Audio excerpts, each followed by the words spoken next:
Моих знакомых дети, я никогда не замечала, чтобы у ребенка было какое-то стремление читать, именно познавать что-то. Больше мультики. Нет какой-то сейчас вот тенденции, мне кажется, и родители не прививают к детям любовь к книгам, и дети особо как-то не стремятся. Мне кажется, мы деградируем. Маленькие читают, а взрослые все уже в интернете все узнают.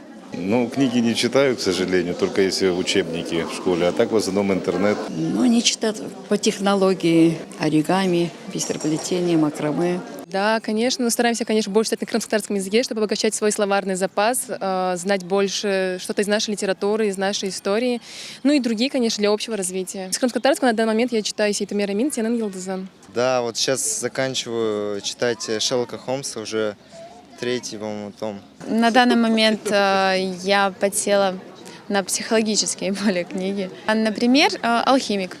Да, стараюсь больше крымско-татарской литературы, особенно приближенная к нашей религии. Чингиз Дагджи оларда инсан. Читаю художественные и по специальности. Последнее – «Цветовающее». Да, читаю книги на крымско-татарском языке, потому что хочу подтянуть свой язык, знать свой язык, свободно владеть языком.